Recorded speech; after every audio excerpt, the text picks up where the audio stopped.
The time has come to finally review my all-time favourite Wizarding World video game. So, without further ado, Accio Darth Vader.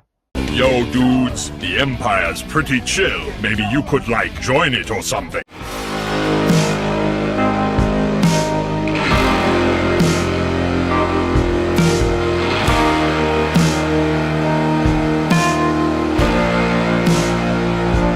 Hey everyone, Lucimus Prime here, so it's time for a video game review today, and in today's video I'm going to be reviewing a video game which released last year, which I have played recently and finished, and this is without a single doubt my all-time favourite video game released in that year, and that of course is none other than 2023's Hogwarts Legacy.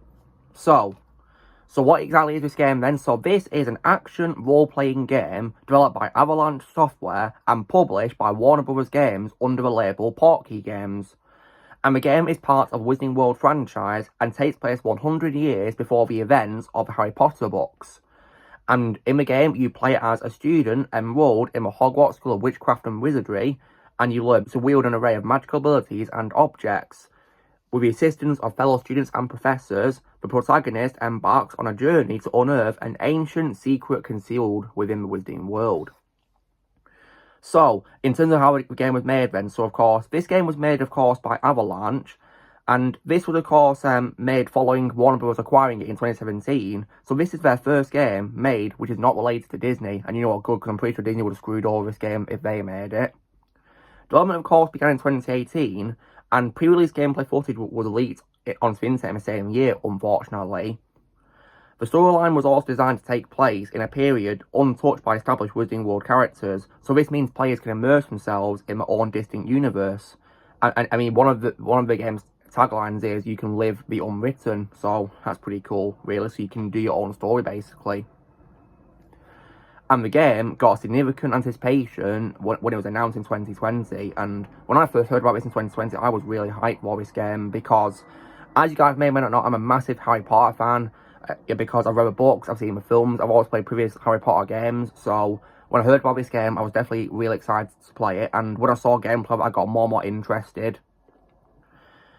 And the game was then, of course, released on 10th February 2023 for PS5, Windows, and Xbox Series X and S. And then on 5th of May in the same year for PS4 and Xbox One. And then on 14th November of that same year for Nintendo Switch. And the early access period of the game also resulted in record-breaking viewership on streaming platform Twitch, making it the most watched single-player game of all time on the platform. And within 2 weeks of its launch, the game sold more than 12 million copies and generated $850 million in a global sales revenue. And as of May 5th, its revenue then reached $1 billion. And by the beginning of this year, the global sales sold to 24 million copies. The game also received favourable reviews from critics who praised its combat, world design, the characters, variety of content, and faithfulness to the source material. But they criticised its lack of innovation as an open world game and technical problems.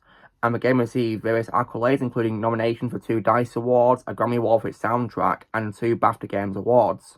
So, when it comes, of course, to my reaction to this game then, so, last year I did give a game for PS4 because I really wanted to play the game, but when I, of course, upgraded to PS5 when I got it for Christmas, of course, last year, I decided to get, of course, the games I had on PS4 for the PS5 versions, basically, to upgrade them. So, I got the game on PS5, and I played the game last week at the time of recording, and I finished it as well last week.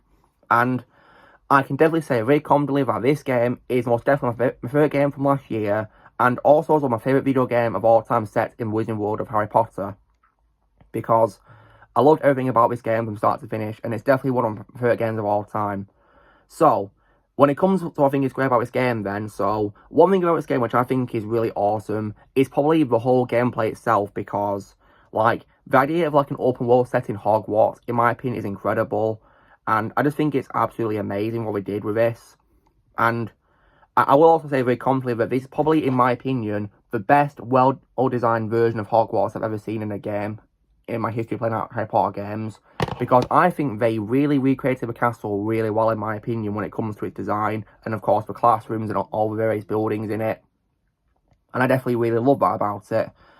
And I also as well love how not only do they of course include Hogwarts, they also include its surrounding areas. For example, of course, the village of Hogsmeade, and also as well various, like stations where of course Hogwarts Express can go down on the railway to Hogwarts, and also as well the surrounding Highlands, because of course Hogwarts is in Scotland, so it includes the Scottish Highlands, which I thought was really cool.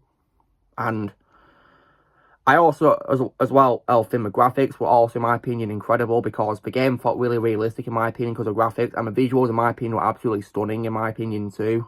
And I also, as well, definitely really love the characters in this game, because, in my opinion, the characters in this were very well written and very likeable, and I definitely really like them in this game. And the main character he plays is also very likeable, too, as well. And you can even as well choose the dialogue for a character to say as well, so that's really cool. So you can literally make your own story based on the dialogue you choose for a character to say.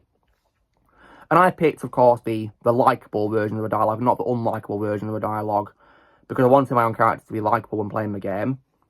And I also think the voice acting was also top-notch in the game as well. I've heard the voice for both male and female for the main character, when you can customise, of course, what gender you want it to be. And I think both the voices do a great job playing the main character, in my opinion. And I also think the supporting characters are also well voice acted too as well. For example, the headmaster of Hogwarts in the game, who is called Oppressor Black, is voiced by the legendary Simon Pegg. And Simon Pegg did a brilliant job playing him, in my opinion. He made him entertaining, and definitely, in my opinion, it's one of his best voice roles. I think he did a great job playing him. And the other characters are also, in my opinion, well voice acted too as well. For example, Professor Weasley and also Professor Fig, and there's many others down the line too who in my opinion, well voice acted. And the same applies to fellow students who, of course, who you meet too. They're, in my opinion, well voice acted and also likeable as well, and well developed. And there's also other characters outside of Hogwarts you can meet who are also, in my opinion, likeable. For example, some goblins, and also as well people in Hogsmeade, for example, the shop owners you can speak to, and even as well the bartender of a Free Broomsday called Serona, who's also, in my opinion, a very likeable character too as well. Even outside of Hogwarts, you've got likeable characters, and this is definitely proof of that. In addition to that as well, the gameplay, in my opinion, is also awesome in terms of spells, because in this game, you can learn a big variety of spells from the franchise, which is just, in my opinion, brilliant. And you can tell when playing this game that the makers of it, they put all their heart and soul into it, and you can tell they made it with Harry Potter fans in mind. As a Harry Potter fan myself, I can definitely say they absolutely nailed it, in my opinion. And the spells you can learn, there's a big range of them you can learn, and it's definitely really fun to learn them, and it literally makes you feel like you're actually students at Hogwarts. It literally feels so real, in my opinion, like you're an actual student there, really. And I think that's just absolutely brilliant. And not to mention, as well, I also as well think the gameplay in terms of traversing is also brilliant, because in the game you can teleport using the flue powder to various places, which is really cool. I love how they included that. But as well as, like, you can actually fly on a broomstick, which I thought was incredible fan service right there. I definitely really love that. And you can also fly on hippogriffs as well, which I thought was just, in my opinion, fantastic. And as a fun fact, guys, when you first get to fly hippogriff in the story mode, when you're flying it, I played John Williams' music, Butt Beats Flight from Prisoner of Azkaban while flying my hippogriff in the game, and it just made it so epic, in my opinion, and it fades so well for it. I definitely really love that. And the makers of this game did a brilliant job with it. Like, you can tell they're probably Harry Potter fans themselves, and they made it for Harry Potter fans. They just really did a brilliant job with this. And also, as well, when it comes as well to the makers of this game, they also have my absolute respect too, because they paid respect to a Harry Potter cast member who we sadly lost in 2022, lost way too soon, which was the absolute legend Bobby Coltrane, rest in peace, who played Hagrid in the films. When he unfortunately passed away, they added a tribute to him, because you can actually go to Hagrid's hut in the game, and they put a little statue of course, the Gryffindor or mascot, which I think is like behind the hut. You can actually see it there, a statue of it, because Hagrid, of course, was a Gryffindor student, of course. So that was definitely, in my opinion, a beautiful tribute to Hagrid right there. And rest in peace to Robbie Coltrane. There's no Hogwarts without you. And yeah, the game, in my opinion, is absolutely fantastic. Just everything you'd want in a Harry Potter game is right there. Like, a variety of spells you can learn, even as well the 3 Unforgivable Curses you can learn too, which I think is just brilliant fan service right there. And the lessons, in my opinion, are also lots of fun. You can learn a variety of them, such as learning spells, and also caring for magical creatures as well, and also herbology and potions. Like, it's just a massive range of it for you to learn. It's just so jam-packed with it. And not only does it have a great story, there's also lots of side quests too as well, which are definitely really great.